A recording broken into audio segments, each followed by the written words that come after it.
Today we were watching as Ukraine is taking the war back to Russia. And the most incredible part is how shocked Russia is. Understandably, the civilian population, they were not expecting this. But the military planners, they're even more shocked than the civilians. And you would think that they would have a plan for this. But when you see what they're doing right now, it's clear that there is no plan B.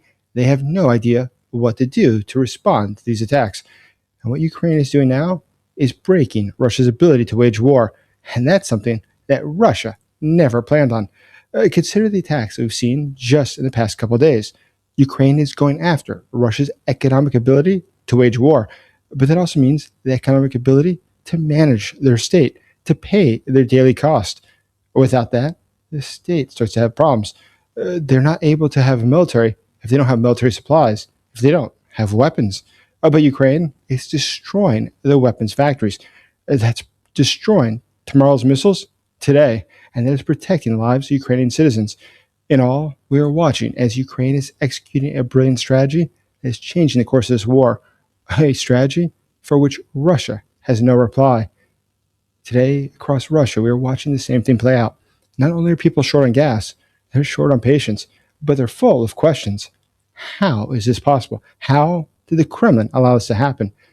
But they're not alone in that questioning. We see people in Moscow, in the elites, asking the same question, becoming increasingly concerned that Vladimir Putin is disconnected from reality. He doesn't realize how bad this situation has become, how bad he has made the situation. And that's why today we're not just watching severe problems across Russia. We are watching what are the very first signs of the end of the Putin regime. My name is Dr. Jason Smart. I'm a Kyiv Post special correspondent and national security advisor. What we're seeing right now is absolutely incredible because Russia and its elites, and they are very worried about the situation. And now we are seeing the real hard signs, the ones that you look for in political science to see if a regime is becoming destabilized, if it's starting to fall apart. We've seen all the tremors, but now we're starting to see the real action. We're seeing soldiers talk about mutiny. That's a big deal. We're seeing people in the banking sector pulling out all of their money because they think the banks are going bust. That is a big sign. The fact that the government of Russia today is openly discussing seizing everybody's dollars and euros to pay for the war, that's another very good sign. When you are seeing these things, these are not insignificant. These are very important signs that truly it has gone off the rails in Moscow. So let's dive into it. Let's look at what's going on, why it's changed so much, and why today is one day closer to Ukrainian victory over Russia. All I ask from you is please help us get the world the truth of what's going on. Today it is Ukraine that is winning and Russia that is losing. Please subscribe now to this channel. Be sure to like this video. Make sure you hype this video. Leave your comments below and share this video with others. Consider becoming a channel member today. So Russia already was at a major disadvantage. They're selling oil at a major discount. Now, part of that is due to the sanctions that are on them, and they cannot sell it for over $59 a barrel. But there's another problem they have, and that's the free market. Today, there are other countries that sell oil. Russia's not the only one. But if you buy Russian oil, you risk sanctions. So there's not a really good reason to buy Russian oil if you have other alternatives. But when you consider the added cost that Russia faces due to Ukraine's long-distance sanction enforcement with its drones, or if you consider the fact that the Shadow Fleet is now regularly being stopped and the ships arrested, that drives up the cost. Who wants to use their ship if it might get arrested? Who wants to be on a crew if you might end up in jail? You have to pay everybody more, and that cuts into the bottom line.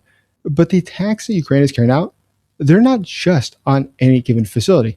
They are specifically on the facilities that Russia needs to wage war. Look at the attack that we saw in Slavyansk. That facility was processing about 80,000 barrels per day. On Russia's own budget price, that's $4.7 million a day. Over a year, that's $1.72 billion in exposed crude oil. Or look at the attack we just saw in Yaroslavl. That was even more impressive. That was over 700 kilometers, 435 miles away from Ukraine. But that facility is processing roughly 300,000 barrels per day. So at Russia's price of oil, that's $17.7 million every single day. In the course of a year, that's $6.46 billion a year. So just in those two facilities, Just in the course of a matter of hours, we saw 380,000 barrels per day taken off the shelves. We saw $22.4 million a day in crude no longer going out. That works out to $8.18 billion a year that's been put into jeopardy. That's significant for Russia. That's not small. And it's something with their massive, already growing deficit, they cannot handle more of. But the most incredible part, the part that I find to be the most entertaining, is when you read numbers like this that you find to be extraordinary. Billions upon billions of dollars burning. What does the Russian government say? What is the response to this? Do they have a plan on how to stop this, to make sure that Ukraine no longer destroys these inventories? Well, the statement they had said that, quote, they downed 213 drones overnight. But that sort of misses a key point.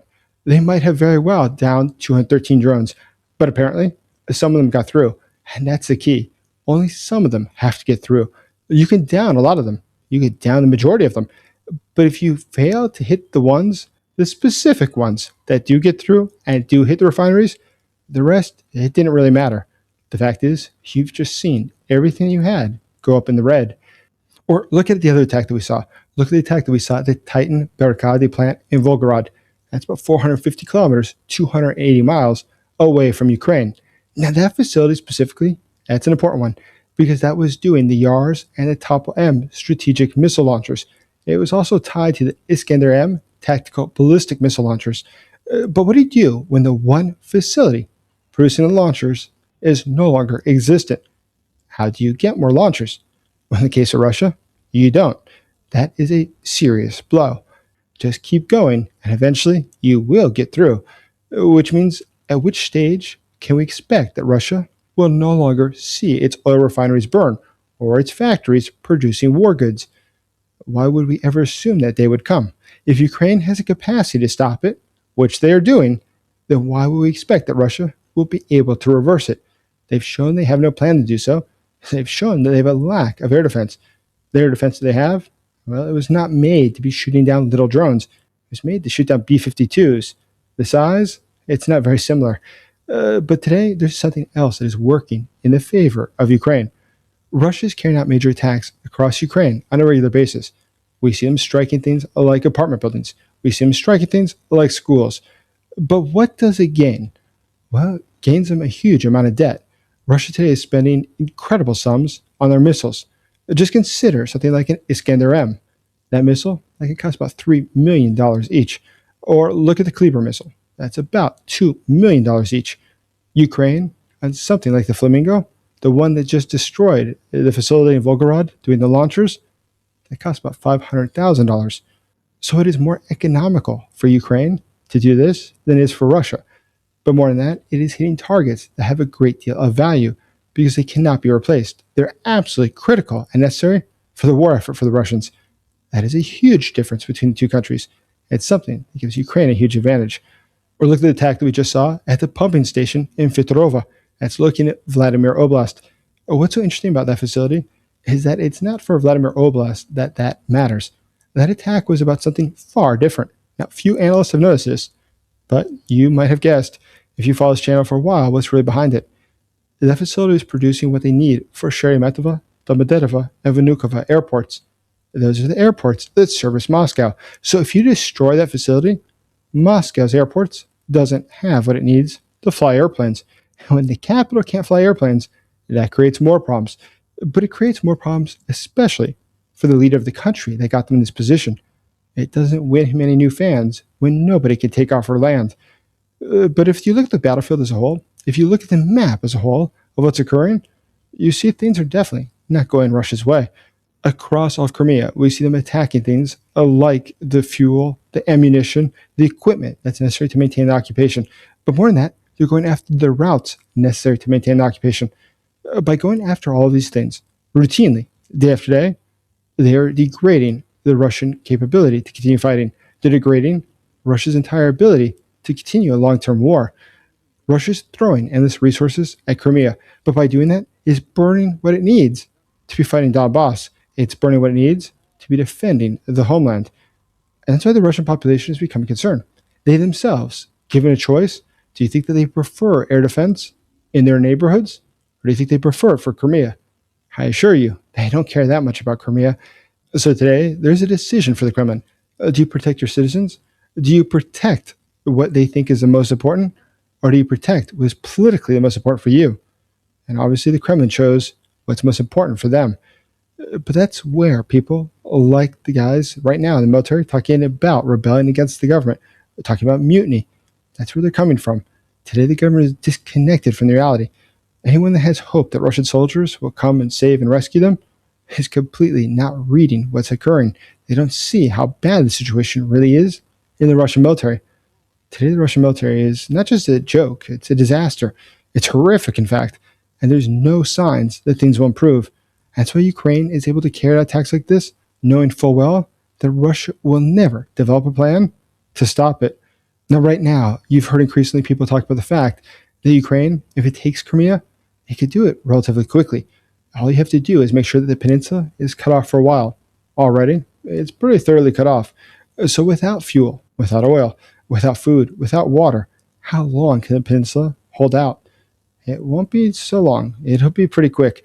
But that pretty quick, that's going to create a chain reaction. What we're going to see in Moscow is a lot of concern. But again, what is the plan B? How will they fix this problem? So far, they show no signs of being able to fix it. And there is a ticking time. We know that sooner or later, they are out of everything. But if you were in Crimea today, just imagine for yourself, what would you possibly think when every time you open the news, you see Ukraine is destroying the roads that get to Crimea. They're destroying the other modes of transportation. They're destroying the fuel convoys. They're destroying any chance whatsoever of being able to defend the peninsula. Why should you expect that peninsula is going to hold for much longer, that the Ukrainians won't get through? Clearly, they will get through, and the time is coming. But Putin, probably due to the fact that he's so disinformed, he doesn't realize that. He continues to go on and on about the spirit of Alaska. The Kremlin has recently begun talking a lot about the need to negotiate via the United States again. They're hoping that they will get the same sort of deal they did last summer. They were hoping that the Donbass will just be given to them. But why today would anybody give them the Donbass if they're losing territory there currently? Russia's ability to negotiate, it's been significantly diminished. So despite the fact that Vladimir Putin today thinks that he's closer than ever to winning his 3-day special military operation, the entire world is seeing something different. Today, they're watching how Russia loses a war. Check out this video and you'll see what's about to happen. As always, thank you for supporting Ukraine.